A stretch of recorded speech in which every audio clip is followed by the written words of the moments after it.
Good evening and welcome to the Nevis Newscast for today, Thursday, December 10th, 2015. I'm Bronte Swanston Hendrickson. Now for the news in detail. 2 days of debate on the Nevis Island Administration's 2016 budget concluded today, Thursday, December 10th, with the passing of the $193 million tax-free budget. The Nevis Appropriation 2016 Ordinance 2015 received a safe passage at the conclusion of the December 8th to 10th sitting of the Nevis Island Assembly.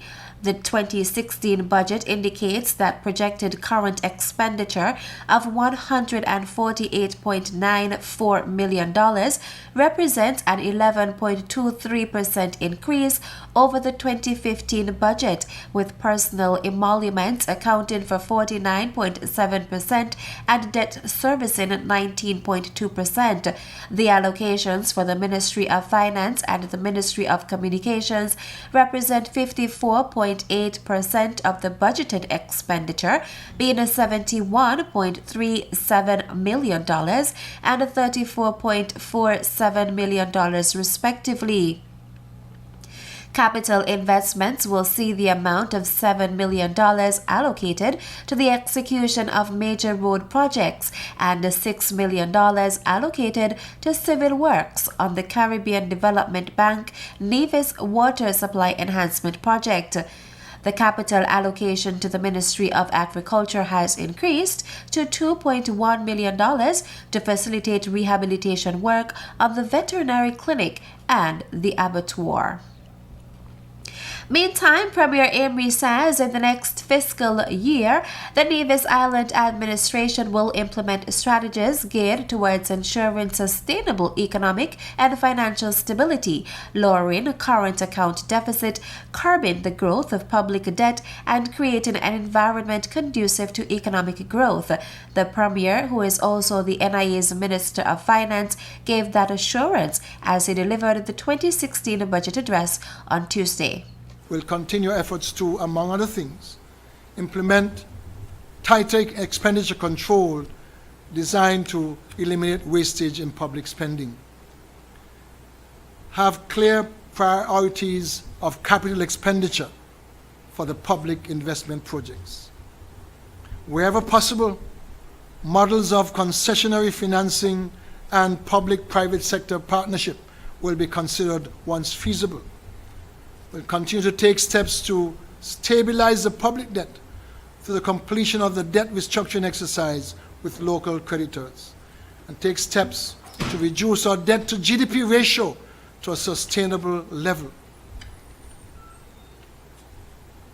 We also intend or will create employment growth and improve the standard of living, buoyed by strong recovery of economic activity.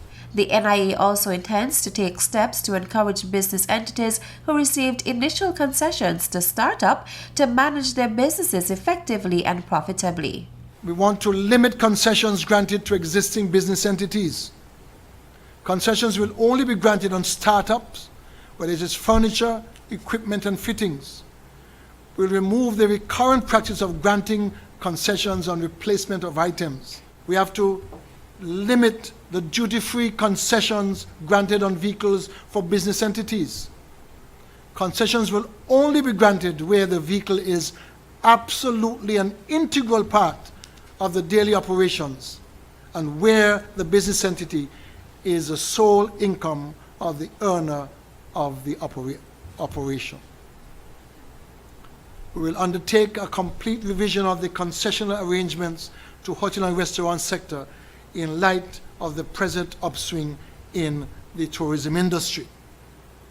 And we will undertake a complete revision of the concessional arrangements on development projects that have been ongoing for more than 5 years, especially as it relates to any exemption from payment of the value-added tax. And we have to remind those who have been benefiting from the value-added tax that the VAT tax credit for such projects expired since June 2014. According to the finance minister, the NIA will also strengthen long-term fiscal sustainability through the implementation of structural reform, particularly in the public sector. The Nevis Island administration believes that it has come up with a power purchase agreement for geothermal development, which has tangible benefits for the people of Nevis. In a joint press release issued on November 25th, the NIA, the Nevis Electricity Company Limited (NEVLEC), and Nevis Renewable Energy International Incorporated (NREI) announced the signing of a long-term power purchase agreement on November 20th, making his contribution to the 2016 budget debate yesterday, Wednesday, December 9th. Deputy Premier, the Honorable Mark Brantley, gave some insight into the agreement. That we remember the concession was for 10 megawatts of power. It was an issue, Mr. President, because NEVLEC currently is not consuming 10 megawatts of power. And on a take-or-pay basis, you would have to pay for 10 megawatts, whether you use it or not. And so that was a big sticking point. We have been able to renegotiate to the point where they now are going to do a plant, and they're going to require us to take between 7.5 and 9 megawatts. We are yet to conclude the precise number, but it is less than the 10 megawatts that we originally committed to. Minister Brantley also outlined what he said will be benefits to Nevis. Under the West Indies power arrangement, our equity for the people of Nevis, the government would have 10%. Under this new arrangement, the government will have 12.5%. There was a 25-year tax break for West Indies Power, no corporate or income tax for 25 years. Under this arrangement, we have reduced that to 10 years. Under the previous arrangement with West Indies Power, the government will get 5% royalty on sales.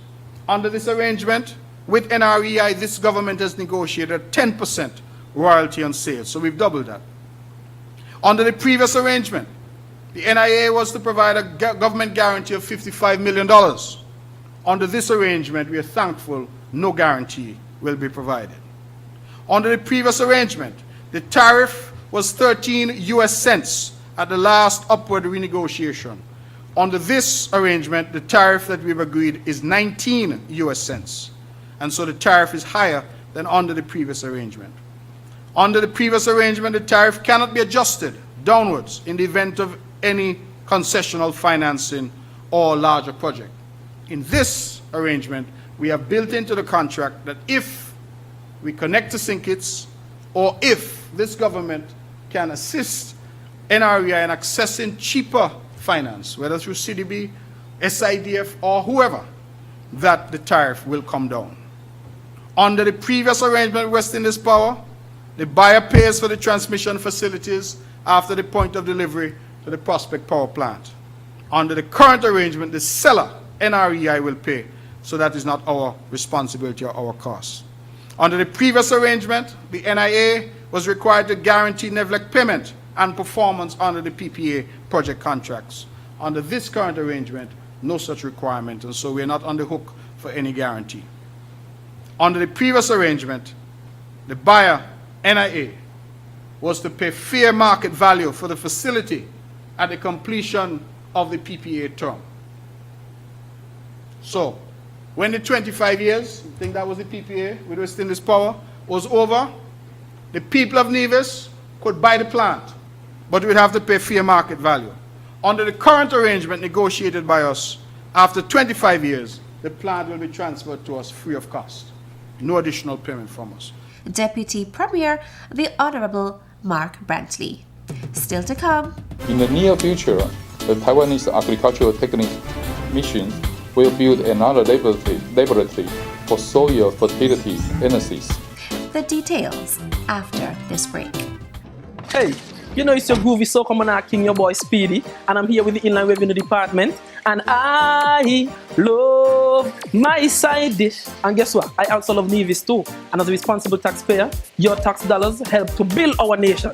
So I'm here to tell you, pay your taxes on time and be a responsible citizen. And don't get me wrong, it's a serious song. I pay my taxes. Boom!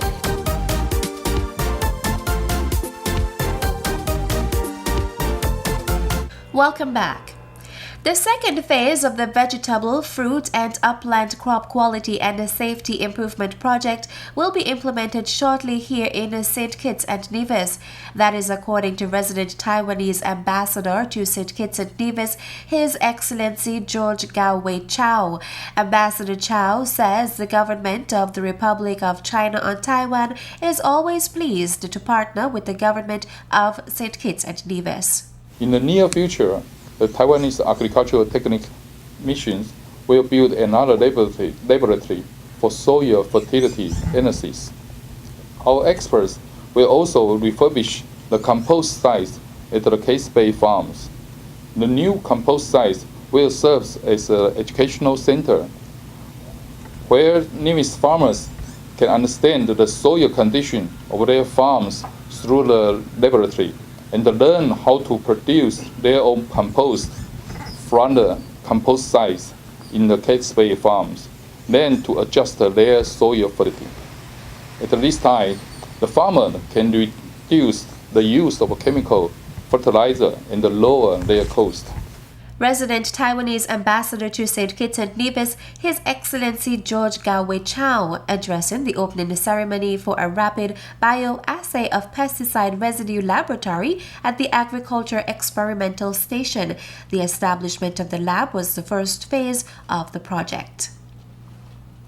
The Bank of Nova Scotia was today, Thursday, December 10th, celebrating its 30th anniversary by showing appreciation to its customers.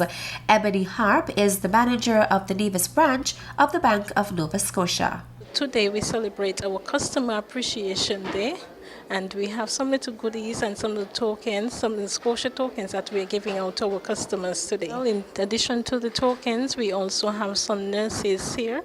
We would like to express our gratitude to the matron and the staff at the Alexandra Hospital who has provided 2 nurses here today who are on site, and as our customers are finished with their transactions, they're able to go to the nurses and get their blood pressure checked for free. So thank you to the Ministry of Health and to the Alexandra Hospital. And I would like to end by saying thanks again to the folks in Nevis. Thanks for the loyalty, the commitment, and the support that you continue to provide to Scotiabank over the years. And we look forward to many, many more years serving the community. Thank you. Happy 30th anniversary from the Bank of Nova Scotia, and all the best for the season. Manager of the Nevis branch of the Bank of Nova Scotia, Ebony Harp. And finally, the Customer Service Department of the Nevis Electricity Company, NEVLEC, advises the general public that the company's offices will be closed from 2:30 p.m. tomorrow, Friday, December 11th, 2015. NEVLEC also advises that its emergency telephone number has changed. The public is asked to note that the new number is 662-5811. That's it for tonight's edition of the Nevis Newscast. Thank you for viewing. I am Bronte Swanston Hendrickson. Good night.